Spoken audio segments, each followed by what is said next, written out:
Chapter number 5 ધંધાકીય એકમના હિસાબ.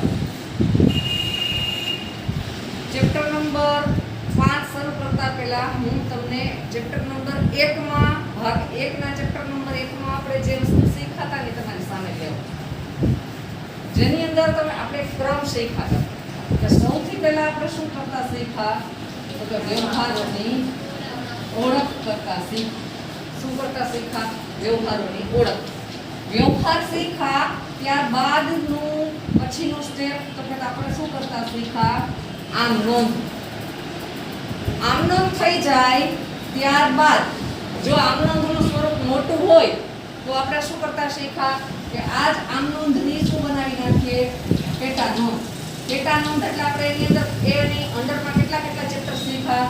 તો રોકડ મેળ શીખ્યા, ખાસ આમ નોંધ શીખ્યા, હુંડીના વ્યવહાર શીખ્યા અને આ માલની પેટા નોંધ પોતે. આ આપણે 4 પ્રકારની પેટા નોંધ બનાવતા શીખ્યા. આમ નોંધ બનાવો અથવા તો પેટા નોંધ બનાવો, બંને એક જ. નાના પાયાના વેપારી હોય તો ખાલી આમ નોંધ બનાવે, મોટા પાયાના વેપારી હોય તો શું બનાવશે? આમ નોંધનું વર્ગીકરણ કરી અને 4 પેટા નોંધ બનાવશે. તો પેટા નોંધ પછી આપણે શું કરતા શીખ્યા તમે જ કહો? આમ નોંધ પેટા નોંધ પછી ખતવણી. આપણે કરતા શીખ્યા ખતવણી. ખતવણી ક્યાંથી કરીએ છીએ? તો કે જે આપણે આમ નોંધ અથવા તો પેટા નોંધ કરેલી છે એમાંથી જોઈને આપણે શું કરવાની થાય છે? ખતવણી. તો હું તમને ચલો વર્ષ શરૂ થાય પછી સીધું એમ કહું ચલો આજે આપણે ખતવણી શીખવાની છે શક્ય નથી. પહેલા વ્યવહાર શું છે એ તમને શીખવું પડે, પછી આમ નોંધ શીખવી પડે, પેટા નોંધ શીખવી પડે અને આ બંનેના આધારે આપણે શું કરતા શીખ્યા? ખતવણી. ખતવણી થઈ જાય પછી ખતવણીના દરેક ખાતાની જે બાકી આવે, ઉધાર બાકી ને જમા બાકી, એના આધારે આપણે આના પછીનું નેક્સ્ટ કયું ચેપ્ટર શીખ્યા? સરસ, કાચું સરવૈયું. આવું આપણને ચેપ્ટર નંબર 1 માં જ ક્રમ તમને યાદ હોય તો તબક્કા આપેલા હતા. આપણે આટલું શીખી ગયા છો, તમે આટલું શીખી ગયા છો. હવે આપણે જે આપણા પેઢીના હિસાબો કહી શકાય ને, હિસાબોનું અંતિમ ચરણ શીખવાનું છે. એટલે કે કાચું સરવૈયું આપણી સામે હોય ત્યારબાદ હવે આપણે વાર્ષિક હિસાબ એટલે કે પેઢીના વર્ષના અંતે, પેઢીનું વર્ષ એટલે તો કે 1/4 થી શરૂ થાય અને 31/3 ના રોજ પૂરું થાય. એટલે 1/4 થી આ આમ નોંધ અને પેટા નોંધ કરવાનું કામ પેઢીમાં શરૂ થાય. પછી આમ નોંધ કરીએ છેક 31/3 વર્ષનું અંત આવે ત્યારે આપણે કાચું સરવૈયું બનાવીએ. અને કાચા સરવૈયા પરથી હવે આપણે આજે આ ચેપ્ટર નંબર 5 માં શું શીખવા જઈ રહ્યા છીએ? વાર્ષિક હિસાબ. સમજાયું આટલું? હવે આ વાર્ષિક હિસાબની અંદર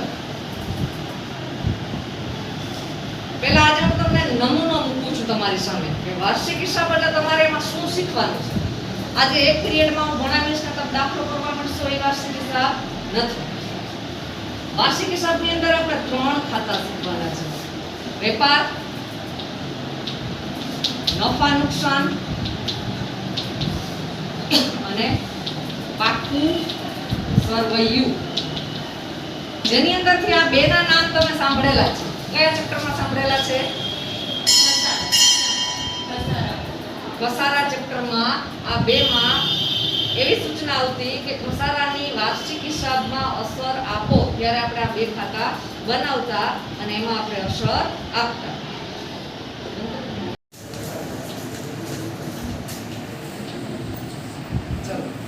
આપણે જે વાર્ષિક હિસાબ શીખવાનો છે એ વાર્ષિક હિસાબના ફોર્મા વિશે આપણે વાત કરતા હતા કે વાર્ષિક હિસાબની અંદર તમારે શું શીખવાનું છે. તો આપણે કયા સ્ટેપ સુધી શીખી ગયા છીએ? તો કે આપણે કાચા સરવૈયા સુધી શીખી ગયા છીએ, બરાબર? હવે કાચા સરવૈયામાંથી આપણે શું બનાવવાનું છે? વાર્ષિક હિસાબ બનાવવાનો છે.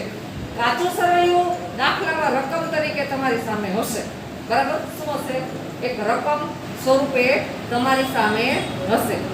તમારે આ કાચા સરવૈયા પરથી વાર્ષિક હિસાબ બનાવવાનો છે. એટલે શું કરવાનું રહેશે? તો કે કાચા સરવૈયા પરથી વાર્ષિક હિસાબના જેટલા ખાતા બને છે એ ખાતામાં કાચા સરવૈયાની એન્ટ્રીઓ છે એ તમારે ગોઠવવાની હોય છે. હવે પહેલા તો વાર્ષિક હિસાબ એટલે શું એની વાત કરીએ તો તમારે વાર્ષિક હિસાબમાં 3 ખાતા બનાવવાના છે. કયા કયા? એક વેપાર ખાતું, 2 નફા નુકસાન ખાતું અને 3 પાકું સરવૈયું. ઘરની કોઈ વસ્તુ આપણે આમાં લખવાની નથી. આપણે કાચા સરવૈયા સુધી જે હિસાબ બનાવ્યો, કાચા સરવૈયામાં જેટલા ખાતા, એમાં ખાતાનું નામ જ આવે છે ને, એમાં જેટલા ખાતા બન્યા એ બધા ખાતાને આપણે આ વાર્ષિક હિસાબના 3 ખાતામાં જેનો જ્યાં સમાવેશ થતો હોય ત્યાં આપણે મૂકવાના રહેશે. એટલે વાર્ષિક હિસાબમાંથી કાચું સરવૈયું રકમ તરીકે હશે, અમુક એન્ટ્રી વેપાર ખાતામાં આવતી હશે, અમુક એન્ટ્રી નફા નુકસાન ખાતામાં આવતી હશે અને અમુક એન્ટ્રી પાકા સરવૈયામાં આવતી હશે. બરાબર? એટલે પહેલા તો આપણે આ 3 શું શીખવાના છે? ત્રણેય ખાતામાં કઈ કઈ એન્ટ્રીનો સમાવેશ થાય છે એ શીખવાનું છે, જે તમને પરફેક્ટ આવડવું જોઈએ. આટલું આવડી ગયું તો વાર્ષિક હિસાબ જે 11 માર્કનો એક દાખલો હોય એમાંથી 60% દાખલો પૂરો. ખાલી તમારે શું કામ કરવાનું છે? કાચું સરવૈયું આપ્યું હશે, એક એક ખાતાનું નામ જોતો જવાનું ને એની એન્ટ્રી 3 માંથી જે ખાતામાં જતી હોય એમાં મૂકતી જવાની. સાવ સરળ ભાષામાં કહું તો આ શું કામ કર્યું છે? તો કે બધું મિક્સ કરી દીધું છે તમને કાચા સરવૈયા. હવે તમારે એનું શું કરવાનું છે? ખાલી વર્ગીકરણ કરવાનું છે કે જે વેપાર ખાતામાં એન્ટ્રી આવે છે ને વેપારમાં મૂકતા શીખીએ, જે નફા નુકસાનમાં આવે છે નફા નુકસાનમાં, જે પાકા સરવૈયામાં આવે છે એ પાકા સરવૈયા.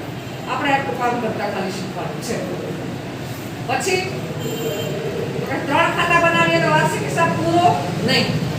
ચલો એમાં તો કોઈ વેપારી હશે કે જે આમનોમથી લઈને કાચા સરવૈયા સુધી જે હિસાબ બનાવે છે એમાં કોઈની કાંઈ એનાથી ભૂલ જ ન થઈ હોય? નહીં ને? હશે જ.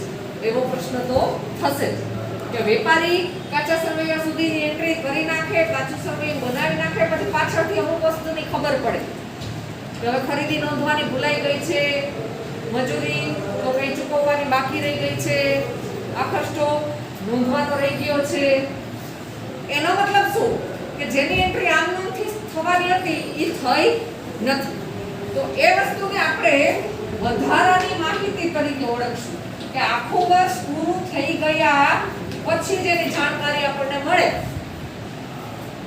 એને આપણે શું કહેશું? વધારાની માહિતી. અને આપણે આપણી ભાષામાં એને હવાલા કહેશું.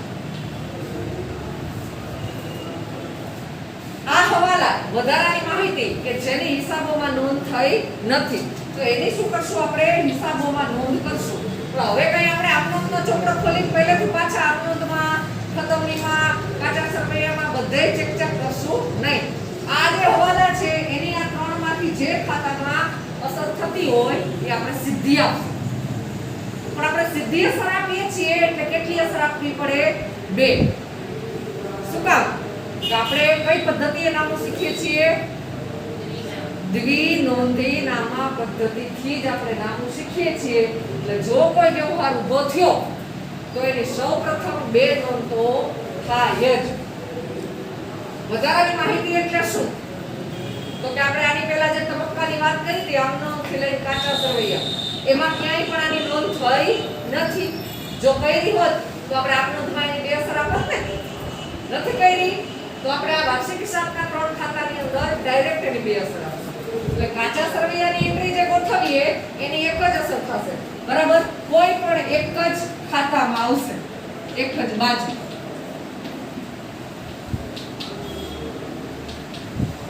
દાખલા તરીકે કાચા સરવૈયામાં છે ખરીદી, તો ખરીદી આ 3 માંથી જ્યાં આવે છે ત્યાં એક જ જગ્યાએ આવશે. પણ હવાલામાં છે કે ખરીદી નોંધવાની ભૂલાઈ ગઈ, તો ખરીદીની આપણે જેમ આમનોંધમાં 2 ખાતા ઊભા થતા હતા એમ 2 જ ખાતા ઊભા થશે અને 2 ની અસર છે આપણે વાર્ષિક હિસાબમાં આપવાની રહેશે. સમજી ગયા? આટલું કામ તમારા વાર્ષિક હિસાબમાં શીખવાનું છે. પહેલા આપણે શું શીખશું? ક્રમશઃ ત્રણેય ખાતા શીખશું. ખાતા શીખાઈ જાય ત્યારબાદ આપણે શું શીખશું? હવાલા શીખશું. આપણે શું શીખશું આજે? વેપાર ખાતાનો નમૂનો શીખવાનો છે. તમે એકવાર બરોબર ધ્યાન રાખશો તો ક્યારેય પણ ભૂલાય નહીં એવો નમૂનો છે. શું કામ? તો કે ફિક્સ છે. તમને ઠીક લાગે એમ એન્ટ્રી નથી ગોઠવવાની. બરાબર? જે વસ્તુ જ્યાં આવે છે ત્યાં જ લખવાની છે. અને એમાંય વેપાર ખાતું તો એવું છે કે ફિક્સ ખાતું છે. લગભગ 70% એન્ટ્રીની જગ્યાએ ફિક્સ છે. એની જે જગ્યાએ જે નામ આવશે ને એ જ આવશે. એ જગ્યાએ તમે બદલી શકશો નહીં. સૌપ્રથમ તો ખાતું છે એટલે બે બાજુ હશે. એક ઉધાર બાજુ, એક જમા બાજુ. ખાના કેટલા હશે? તો કે એક વિગતનું ખાનું, એક રકમનું. એવી જ રીતે જમા બાજુ વિગત અને રકમ. જે ડાબી બાજુ છે, આપણી જે ડાબી બાજુ થાય એને આપણે હંમેશા ઉધાર કહેશું, અને જે આપણી જમણી બાજુ થાય એને આપણે જમા કહેશું. આમ નોંધમાં જેમ શીર્ષક લખતા હોઈએ એમાં જ આનું શીર્ષક આવે કે પહેલા તો જે તે વ્યક્તિનું નામ, XYZ નું તારીખ, કઈ તારીખનું હોય તો કે વર્ષના અંતે આપણે હિસાબ બનાવીએ. તારીખ હંમેશા 31/3 જ હશે. વર્ષ બદલશે. 31/3 નું દાખલા તરીકે અત્યારે આપણે 2021 ધ્યાનમાં લઈ લઈએ. 31/3/2021 નું વેપાર ખાતું. આ રીતે ખાતાનું આખું નામ આવે. જે તે વ્યક્તિનું નામ અને તારીખ. સમજી ગયા? હવે આપણે પહેલા ઉધાર બાજુની વાત કરીએ. ઉધાર બાજુ સૌથી પહેલી એન્ટ્રી આવશે શરૂઆતનો સ્ટોક. આવી એન્ટ્રી તમારા કાચા સરવૈયામાં હશે. હોય તો તમે એને ક્યાં લખશો? વેપાર ખાતામાં ઉધાર બાજુ સૌથી પહેલી લીટીમાં. એને આડાવડી ક્યાંય લખી શકશો નહીં. ત્યાર પછી એના પછી બીજું સ્થાન આવે છે ખરીદી. ખરીદી, પણ ખરીદીની રકમમાં અમુક વસ્તુની અસર આપવાની હોવાથી એને આપણે રકમના ખાનામાં આપણે લેશું નહીં. એની જે રકમ છે એ અંદર લખશું. અંદર એટલે એના માટે હવે પછી હું બોલીશ ઇનર કોલમ ને આઉટર કોલમ. આઉટર એટલે કે આ રકમનું ખાનું છે, અને ઇનર બોલવું એનો મતલબ કે હજી રકમ બહાર નથી કાઢવાની. ક્યાં રાખવાની છે? કાચી ગણતરી કરવા માટે અંદર જ રાખવાની છે. સમજી ગયા? એટલે ખરીદીની રકમ પહેલા અંદર જ રાખવાની, ગણતરી થઈ જાય પછી આપણે બહાર આઉટર કાઢવાની રહેશે. ખરીદીમાંથી હંમેશા ત્રીજો શબ્દ શું આવશે? ખરીદ પરત. એ શું થશે? ખરીદીમાંથી બાદ. જે ખરીદી હોય એમાંથી ખરીદ પરત બાદ કરવાનું. બાદ કર્યા પછી જે જવાબ આવે એ પહેલા બેની બાદ કોપી કરી લેવાની. બાદ કર્યા પછી જે જવાબ આવે એમાંથી હજુ એક રકમ બાદ થશે. શું? તો કે અન્ય રીતે ગયેલ માલ. અન્ય રીત એટલે કઈ રીત? તેમાં ઘણી બધી આવે છે. આંખથી બળી ગયેલ, ચોરીથી ગયેલ, ધર્માદાથી ગયેલ, જાહેરાતમાં ગયેલ, ઉપાડમાં ગયેલ, વેચાણ સિવાય આપણી પાસેથી માલ જાય એટલે એને આપણે શું કહેશું? અન્ય રીતે ગયેલ માલ. એ ગયેલ માલ પણ આપણે જે આપણી આ ખરીદી અને ખરીદ પરતની બાદબાકી આવી છે એમાંથી બાદ કરી અને પછી રકમ ક્યાં જશે? આઉટર ખાનામાં જશે. સમજાયું? ખરીદી તમને તૈયાર આપી જશે. તમારે ક્યાંય રકમ ઊભી નથી કરવાની. હશે તમારી સામે જ, પણ આડાવડું હશે કાચા સરવૈયામાં. તમારે એ જ્યારે એન્ટ્રી કાચા સરવૈયામાંથી આવે ત્યારે તમને યાદ હોવું જોઈએ કે આ વસ્તુની નોંધ અહીંયા જ થાય છે. પહેલા શરૂ સ્ટોક, પછી ખરીદી, એમાંથી ખરીદ પરત બાદ. એનો બેનો જવાબ આવે એમાંથી અન્ય રીતે ગયેલ માલ બાદ. પછી આ ત્રણેયની બાદબાકી કરીને છેલ્લે શું લઈ લેવાની? આઉટર. સમજી ગયા? આટલું છે એ શું થઈ ગયું છે? ફિક્સ. ફિક્સ એટલે આના સ્થાને તમે બદલી નહીં શકો. કે ચલો તમને ઈચ્છા થઈ કે પેલા ચોરીથી ગયેલ માલ હું પેલા ઉપર લખી લઉં, શરૂઆતનો સ્ટોક નીચે લખી લઉં, તો એમ થશે નહીં. આટલું ફિક્સ. સમજાયું? અહીંયા જ લખવાનું છે. ક્રમ છે એ જ ક્રમમાં લખવાનું છે. હવે શું વધે છે? તો હવે વધે છે ખરીદી અને ઉત્પાદનના ખર્ચા. ખર્ચા આવશે ક્યાં ક્યાં? તો કે એવો ખર્ચ કે વેપારી ખરીદી કરવા જાય બજારમાં અને એને ચૂકવવો પડે, અથવા તો વેપારી પોતાના કારખાનામાં ઉત્પાદન કરતો હોય ત્યારે એને જે ખર્ચ ચૂકવવા પડે એવા ખર્ચની વાત કરે છે. બુકમાં પેજ નંબર 110 પર નમૂનો આપ્યો છે. એમાં તમને ઘણા બધા ખરીદીના ખર્ચના નામ આપ્યા છે, પણ એમાંથી અત્યારે હું તમને જે નામ લખાવું એ નામ તો તમારે સાવ મગજમાં બેસાડી લેવાના છે, બરાબર? એટલે કે જે વધુ પડતા તમારી સામે આવશે કાચા સરવૈયામાં ઈ નામ હું તમને અહીંયા કહું છું. એક તો તમારે યાદ રાખવાનું છે મજૂરી. મજૂરી શબ્દ આવે એટલે ક્યાં આવશે? વેપાર ખાતામાં ઉધાર. પછી આવશે આવક, માલ, ગાડા, ભાડું, એ આવશે ઉધાર. ત્યાર પછી આવશે શબ્દ જકાત, નૂર અને ઓક્ટ્રોય. આ ત્રણેયનો મતલબ ઈ જ થયો, જકાત. નૂર એટલે ઈ જ, ઓક્ટ્રોય એટલે ઈ જ, બરાબર? મજૂરી, આવક, માલ, ગાડા, ભાડું, જકાત, નૂર, ઓક્ટ્રોય, પછી રેલવે નૂર.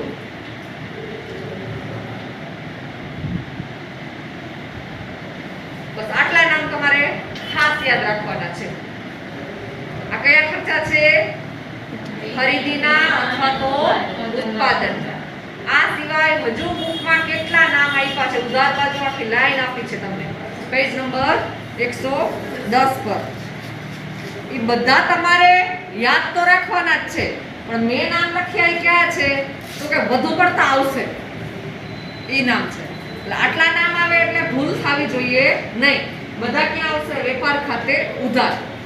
બીજી વાત, મેં અહીંયા લાઈનમાં લખ્યા છે, તમારે એને સ્વતંત્ર લખવાના છે. મજૂરી આઉટર ખાનામાં રકમ, આવક, માલ, ગાડા, ભાડું આઉટર ખાનામાં રકમ. સમજી ગયા? તમારે આ રીતે લખવાનું છે. આ પૂરી થઈ ગઈ ઉધાર બાજુ. બુકની અંદર કાચી ખોટ ને કાચો નફો એવા શબ્દો પણ આપેલા છે નમૂનામાં. અત્યારે તમારે ધ્યાનમાં લેવાના નથી. આપણે વેપાર ખાતું બનાવતા શીખશું ત્યારે એ આવી જશે. હવે વાત કરીએ જમા. હવે જમા બાજુ. જમા બાજુ સૌથી ઉપર પહેલી લાઈનમાં આવશે વેચાણ. પણ એ ખરીદીની જેમ ક્યાં આવશે? અંદરના ખાનામાં. શું કામ? તો કે ખરીદીમાંથી જેમ પરત બાદ કર્યું એમ વેચાણમાંથી શું બાદ કરવાનું થશે? વેચાણ પરત. વેચાણ પરત બાદ થઈ જાય પછી અહીંયા હવે કાંઈ રહેતું નથી. રકમ સીધી વહી જશે આઉટર ખાનામાં. વેચાણ માઈનસ વેચાણ પરત, બરાબર? અને એના પછી એક છેલ્લી એન્ટ્રી ખાસ જે દર વખતે આવશે. હજુ આમાં ભંગાર માલનું વેચાણ એવા અમુક એક શબ્દ આવે છે, પણ હું અત્યારે કોની વાત કરું છું કે જે દરેક દાખલામાં આવશે એની હું અહીંયા વાત કરું છું. આખર સ્ટોક એની રકમ પર જશે આઉટર ખાનામાં. તમારે જમા બાજુ મોસ્ટ ઓફ આ ત્રણ એન્ટ્રીઝ યાદ રાખવાની છે. વેચાણ માઈનસ વેચાણ પરત અને આખર સ્ટોક. સમજી ગયા? આટલું વેપાર ખાતું છે તો તમને આટલું યાદ રહેશે કે નહીં રહે? રહેશે, બરાબર? તમે બધા હા કહો છો, પણ જ્યારે દાખલો ગણીને તમે પેપરમાં રજૂ કરો છો ત્યારે મને એવું લાગે છે કે તમે આટલું યાદ રાખી શકતા નથી. જેમ મેં તમને હમણાં એક વાત કરી ને કે કંઈક વસ્તુ તમને એક આપણે સાદી વાત કરીએ કે ઘરમાં કબાટ હોય, કબાટના કપડાં આપણે નીચે નાખી દઈએ, ઢગલો કરી દઈએ, પછી પાછો ગોઠવવો હોય તો કે દરેકના ઘરમાં એવી સિસ્ટમ હોય કે વ્યક્તિ વાઇઝ અલગ ખાનું હોય, બધાના કપડાં ભેગા આપણે મૂકતા હોય નહીં. તો તમે શું કરો?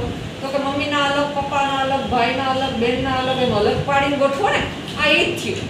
કાચું સરવૈયું એટલે ઢગલો છે.